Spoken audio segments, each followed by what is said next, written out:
Hey guys, Steve here for Who Took My Nice Miniature Wargaming, and welcome to my sort of quick review slash showcase for Kill Teams. I remember playing Kill Team way back in the day when it first came out, and back then it was more of a Saving Private Ryan, Black Hawk Down type thing where you had a small band of veteran warriors up against goon squads and a goon boss. Sort of kind of felt more like a video game level, going through the minions as you work your way up to the end of the level. It's obviously evolved from then to squad against squad to what we have now. But I'm just going to dive right into it. I have some Ultramarines I want to show you for my kill team. And I'm also going to show you some other cool stuff. Plus, sort of my view at how this is probably the best starter game Games Workshop has ever made. Even though I don't know if they meant it to be a starter set, like a starter game, but it's fantastic. So let's dive into it and take a gander at my Marines. So here is my Ultramarine 4th Company kill team. So it's pretty straightforward. As you see, I have a sergeant there with a chainsword and a plasma pistol. Chainsword's obviously for the extra attack. Plasma pistol, to help go through some tougher targets. To his right, my left, is my first gunner with a plasma gun. Again, for taking out those hard hit units. Over on the far right, that's my second gunner with a missile launcher. Now, for this guy, I could have gone heavy bolter. There's actually a special command point option in there for the heavy bolter to have hellfire rounds, but I decided let's go with a missile launcher. It gives me the ability to either hit one unit with, or a model I should say, with a lot of shots, D6, or hit him with one hit but do multiple wounds. Kind of nice option. The gentleman right in there in between, he will be, I would consider my comms guy.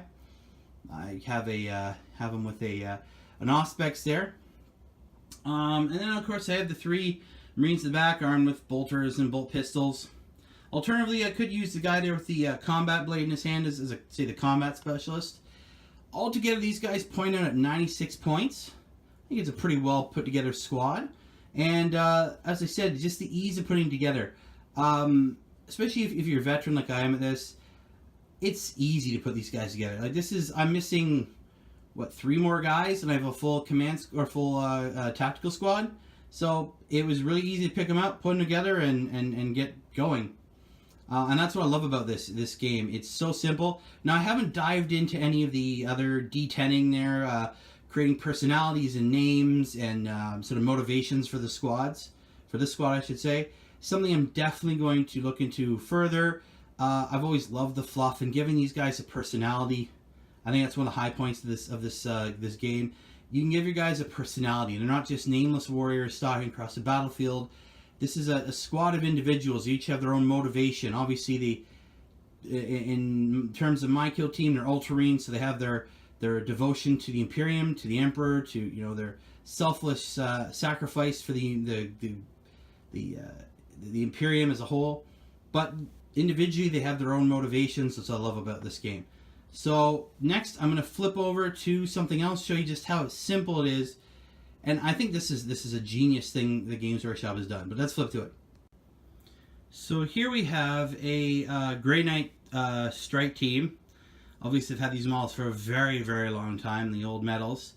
Really cool. Lots of firepower with the storm bolters. I have this gentleman here as my gunner with incinerator. Any flame weapon is absolutely devastating in kill team. Just nasty. And these ones are strong. And this is the beauty of it. Pretty much every unit that's featured in the rulebook is a mainline unit for standard army, for the most part. And that's what I love. First off, you can play this game with one box. Just go to wherever you want, pick up one box. Doesn't matter if it's the Scions, a tactical squad, a intercessor squad, a squad of orc boys. It doesn't matter. Really simple. Throw it together. You get yourself a cool little kill team. All right. So, like for instance, with these gentlemen here, I could throw a dreadnought and say a librarian in, and I have the beginnings of a battle-forged Grey Knight force. That's simple. And that's the beauty of this. The rules are pretty much the same, with other exceptions of charging happening in the movement phase and the initiative portion of the game. But the stats are the same, the weapons are the same, so it's a great way to introduce new players to it. And the beautiful thing, again, going back to those D10 rolls, it allows new players to just dive right into the fluff, and it gives these characters character, right? It gives their soldiers a reason to be on the battlefield, a reason to fight, and then they could take that into the bigger codices, into the bigger rule book, into the bigger world of 40k. It's absolutely fantastic. I love it. As I said, I think this is Games Workshop's perfect starter game. Whether they thought of it or not, I can't say. But it's just a fantastic way to get people in, and a fantastic way for people to jump in and have fun. I'm going to paint these guys up as a kill team. These guys, I think, also clocked it at 96 points, and it's what you see is what you get. They're pretty hefty when it comes to points on these guys. But now I'm going to flip around, finish this up. And there you have it, guys. That is my look at kill teams. I am super happy with the way the rulebook for them turned out, the option you can have. Now, there were a few things that are missing in there that kind of had me questioning whether we're going to see more of this or not. And that comes down to things like the Adeptus Astartes. It pretty much, other than the Death Watch and Grey Knights, it covers everybody. So you play Blood Angels, you have to use either a Tactical Squad, Assault Squad, Intercessor, or the Reaver Squads. Same with Dark Angels, Space Wolves. Pretty much any other chapter you want to use, you got to use those squads. I understand when they did it for some, like Space Wolves, you don't want to put out a new unit that kind of spoils what may be coming in the Codex. There's no Sisters at all, which doesn't surprise me, since I have a feeling Games Workshop's going to want to make that a very big deal, a huge deal, when it comes out in, I think, 2019 somewhere. But it left me questioning, why not a Grey Hunter squad? That's perfect for a kill team. Perfect. They're designed to do that.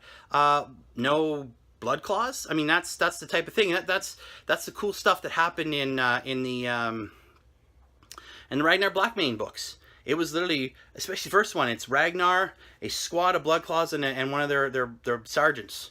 It's crazy. It's I don't know why. And of course, let's say, to be completely transparent, being an Ultramarines fan, of course, why no Tyrannic War Veterans? How is that not in there? Those guys, that is what they do. That's what they do. I think they missed an awesome opportunity to have Tyrannic War Veterans versus Tyranids in a kill team. That's perfect. Again, that's kind of what they do. It's a small force that goes in. I don't know. But that's just me. That got me thinking, maybe, just maybe, somewhere in the future, we could see add-ons to kill team. I hope so anyways. But I'll leave it there, guys. Tell me what you think down below. Kill teams, yay or nay? Is it something you're going to play? Are you going to be, is it something just bores you don't want to even look at? Or something great? I don't know. I've already given my opinion. You guys tell me. As always, guys, if you like what you saw, please subscribe, share with your friends, what have you. And I'll see you later. Keep rolling those dice, guys. Bye.